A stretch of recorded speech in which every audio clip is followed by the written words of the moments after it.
Okay, so we're going to use a channel 1 for this. And what I'm going to do is I'm going to use the black and the white. Now my clamps are not going to correspond to these colors. The other ends of the leads will. So just bear with me, and as I talk through what I'm connecting, it'll make some sense here. So I'm going to hook up the white to the negative and the black to the positive. For lead 2, our negative, our white, is going to go to the right arm, while the black, the positive, is going to go to the left leg. So we'll just remember that as we go through this setup. Then the earth is going to go to our right leg.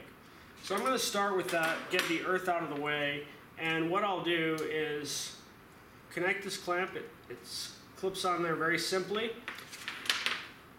What we'll do is we'll also use some conductivity gel. So this has some salt in it, and the salt is going to improve the conduction system, or it's going to improve the conduction across from your body to this clamp. So if I put a little bit on here, just going to take a little bit off of there and put it on this area right down here, and then what I'll do is I'm going to clip this onto my right leg. So I'm going to go down here and I'm going up on my ankle, above my sock, and once I'm connected there, I have everything I need for the ground set up. Now I'm also going to do the same thing with my positive and negative. Now remember that the negative is white, so the negative wire is over here. And with this negative wire, I'm going to use the red clip just because we only have a red clip and a black clip. And I'm going to clip this same way just on my right arm. And then I will clip the black, the positive, and this is going to again get some conductivity gel and be connected to my left leg. So now I've set everything up, and this will be enough for me to get a measurement of, well, what I'm actually getting is I'm getting the influence on the current running from my right arm to my left leg due to the conduction system of the heart.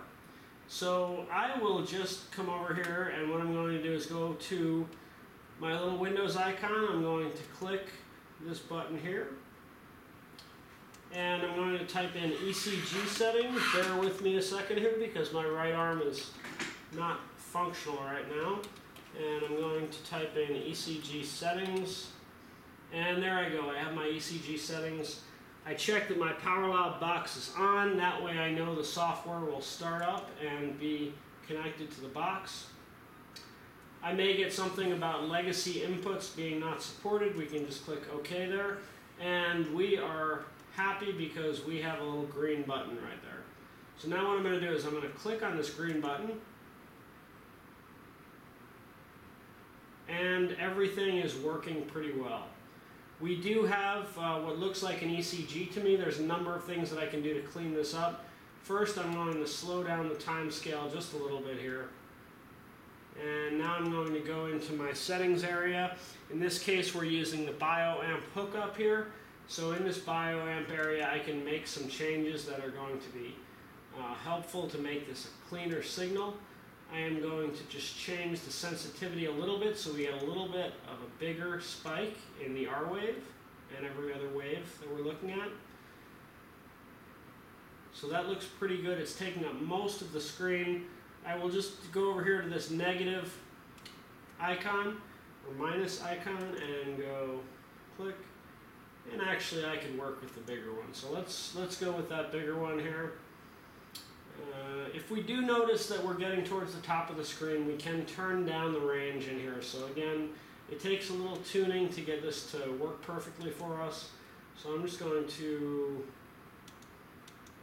drop this to 2 millivolts and see if that's something we can do. So right there, good enough for me right now. I am going to now put a filter on this. So here we have a low pass filter. I am going to just see how it looks if I put a 10 Hertz filter on there. Okay, we have a great clean signal. It's actually reduced some of the amplitude of the signal. So let's go and just make this a little bit larger. Nice quick adjustment over here with the positive icon. Again, that's getting a little bit too big, so we'll work with this. We can always magnify it after the fact. But what I'm looking at here is the conduction cycle of the heart. And I'm just going to let it go for a second, nice and quiet.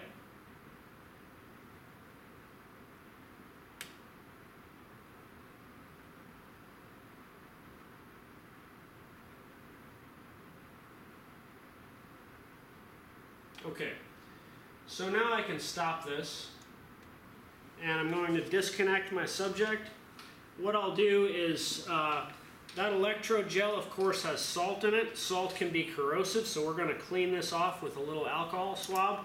That way we won't have any type of corrosion on these. So we'll clean that off after the fact. Before I talk about the signal, this worked out okay for us with the clamps today. We did turn out with a really nice clean ECG. That's not going to be true with every subject though. So you always have the option in lab of using electrodes. And these are nice 3 packs of electrodes. For this setup, we're going to simulate the same thing we did, but we're actually closer on the heart. So we're going to get onto the torso. If you're comfortable with this, we're basically just placing one lead here, the negative, we're placing the positive here, and then we'll place the ground over here. So we're doing this all on the torso. You can see that that'll relieve a lot of the noise because we're not going so far out on the limbs. And I've actually pulled up a little diagram here that's going to show us the same setup. So what we're doing is we're running a current from the right arm to the left leg, not actually on those areas, on the torso, and that's simulating what we would call a lead 2. So it's the most common lead. We do that because that's the common axis that the heart depolarizes on, and this is really used to identify normal sinus rhythm for when we're looking at patients. So when I say normal sinus rhythm, that's just originating at the sinoatrial node. I'm not going to go into that because we have that in your pre-lab content. Now, I want to show you a new tactic that you probably haven't seen before, and this is just how we're going to magnify part of the screen. So I'm going to find the portion that's cleanest for me and I'm interested in, and I'm going to click over here and then go across. Now, once I've clicked that, I've selected that area, I can go to this window area up here, and I want to click the little magnifying glass. That indicates that we'll go to a zoom view. And now we have a really pretty clean ECG, especially considering that we use the clamps for this. But what we can pick out here is we can pick out the P wave, we can pick out the QRS complex, and then finally the T wave over here. Now, you may see a little bit of a wavy baseline in between, so the best way to really identify what is involved in the actual ECG, the conduction cycle of the heart, is to look at subsequent waves. So when I look at a couple different ones, I can clearly see this looks like the last P wave, this looks like the last QRS complex, and this looks like the last T wave. So that's going to enable us to identify and then do some types of measurements on these things. And you know, the last time we went over the measurement of average heart rate, for today we're actually going to introduce some new measurements. So for instance, we might ask you something like, what is the duration of the P wave? So I'll drop the marker at the baseline before, and again the marker is found down in this corner of the screen.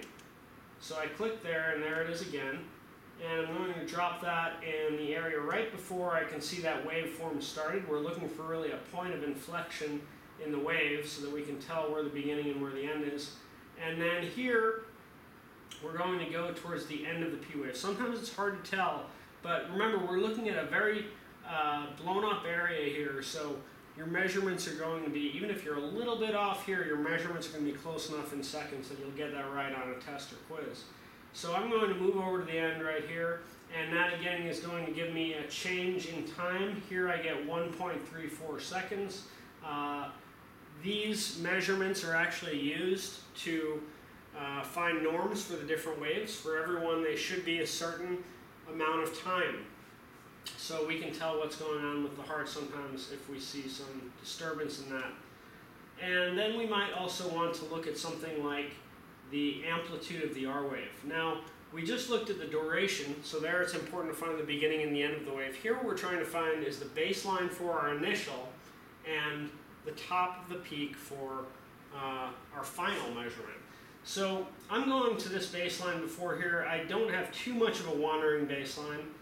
And so once I've found this starting point, I move up to the top here and get right on the top. And there what I'm looking at is it says ECG equals, and then it gives me a delta, so a little triangle, and it gives me delta 0.510 millivolts. So that is a measure of change in voltage right there. And again, this is turning what we get from an electrical signal or current running through the body to an actual deflection in voltage that we see on the screen here. So we can also calculate things like average heart rate with this as well. We do that as the same as we did in our introductory power lab where we used the pulse transducer. So that's the setup for today. At the end, like I mentioned, make sure you clean off any electrode, the conductivity gel on here, and take these apart, and once they're cleaned off, once everything is coiled up, put it back in the box nice and clean so it's ready for the next person. Thank you very much. Have a good time in lab this week. That was good, right?